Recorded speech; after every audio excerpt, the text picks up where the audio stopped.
हम सर कोनो अरबपति खरबपति घराना के तो नहीं है सर, लेकिन फिर भी अपना जर जमीन बेच करके भी समाज सेवा में लगे रहते हैं सर।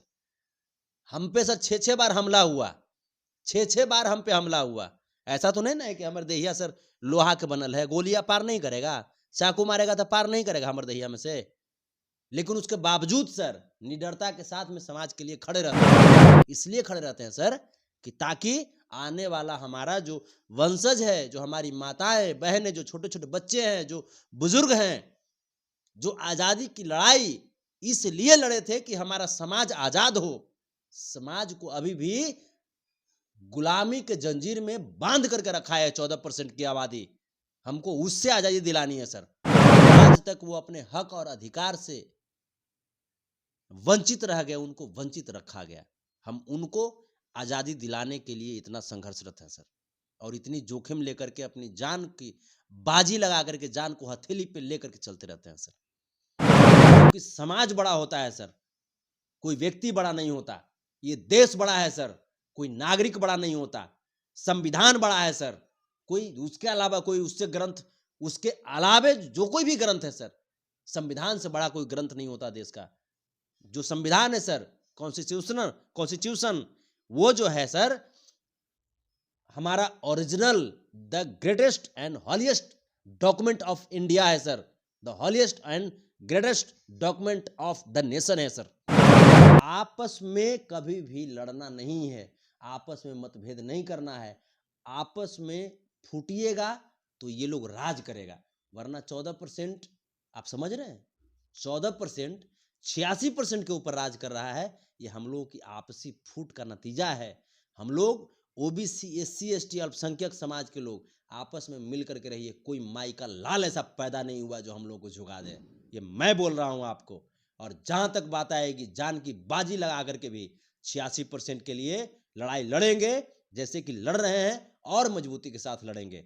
चाहे इसके लिए जितनी हमको संघर्ष करना पड़े, बस आप लोग एकजुट रहिएगा। क्या बातों से समझ में आता है कि क्या आप गायक हैं, या नेता हैं, या फिर आप कोई समाज सेवी है, या कहीं से चुनाव लड़ने का आपको तैयारी हो रहा है? नहीं नहीं सर, वही तो हम कहते हैं ना, हम सब हैं। गायक भी हैं सर, समाज सेवक भी हैं, और जब समाज का लीड करता है ना सर तो उसे लीडर बोलते हैं।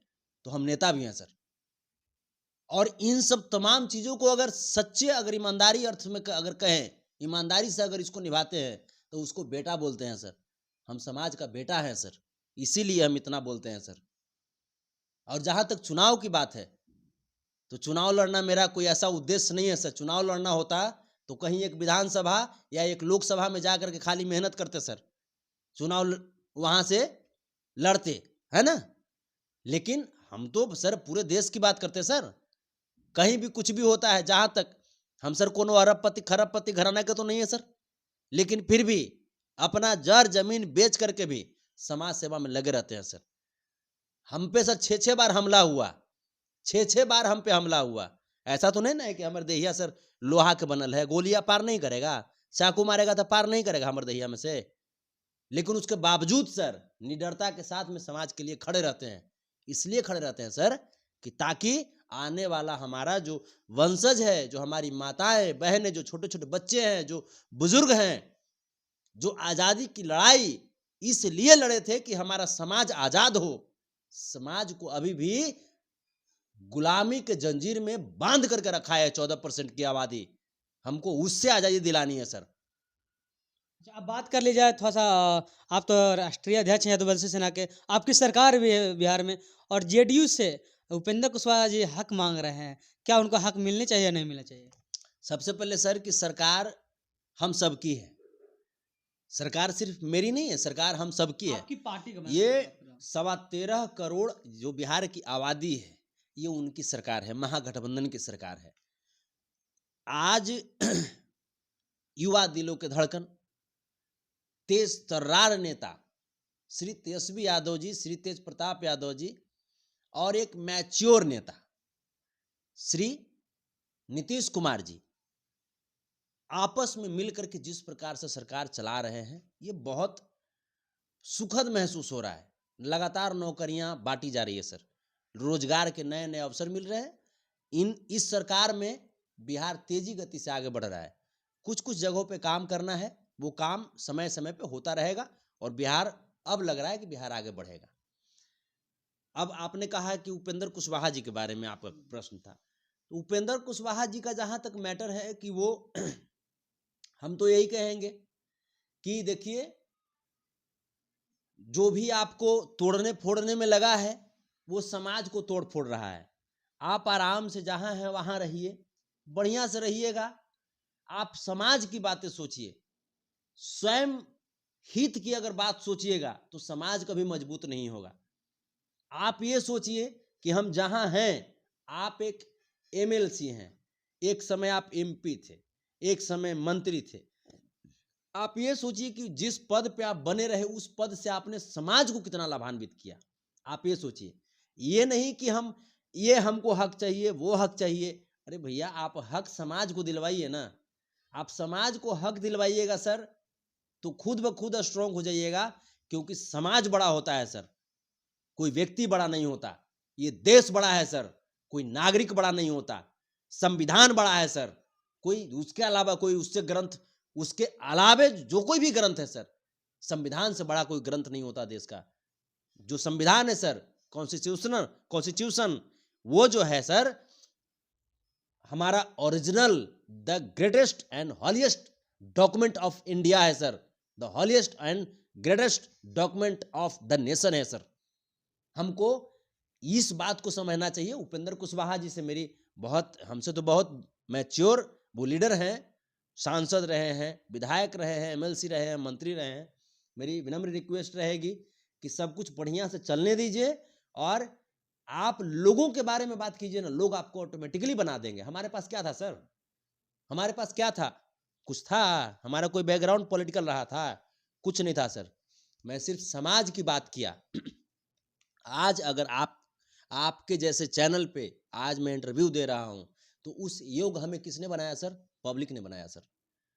तो आप पब्लिक के बारे में सोचिए ना, पब्लिक के हित के बारे में आप बात कीजिए, ऑटोमेटिकली आपको वो सारा चीज मिल जाएगा जिसके आप अधिकारी हैं, जिसके आप योग्य हैं। आप बीजेपी के टारगेट करते हैं और बीजेपी के सांसद है मनोज तिवारी जी और दिनेश लाल यादव निरहुआ, दोनों का बर्थडे विश करते हैं। कहीं आपको अंदरूनी कोई साठ गांठ तो नहीं है बीजेपी के साथ? नहीं नहीं, तो क्या कहते हैं कि लोग का बर्थडे विश नहीं करें? एक्चुअली देखिए, हम एक कलाकार भी हैं, हम एक गायक कलाकार हैं। हमारा संतोष रेणु ऑफिशियल हमारा फेसबुक पेज भी है और यूट्यूब चैनल भी है जिस पे हमारा गाना आता है। तो मनोज तिवारी जी भी एक कलाकार हैं, दिनेश लाल यादव जी भी एक कलाकार हैं।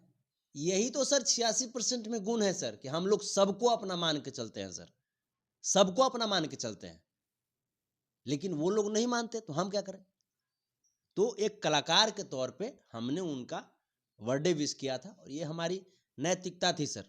हम लोग नैतिक तौर पे सबको साथ लेके चलते हैं सर। हाँ, ये है कि वो लोग पीठ पीछे छुरा घोंपते रहते हैं, तो हमको किसी से नफरत नहीं है, हमको मोहब्बत है उन शोषित समाज से जिनको आज तक आजादी नहीं मिला, आज तक वो अपने हक और अधिकार से वंचित रह गए, उनको वंचित रखा गया। हम उनको आजादी दिलाने के लिए इतना संघर्षरत है सर, और इतनी जोखिम लेकर के अपनी जान की बाजी लगा करके, जान को हथेली पे लेकर के चलते रहते हैं सर। जाते दर्शकों को क्या कहिएगा?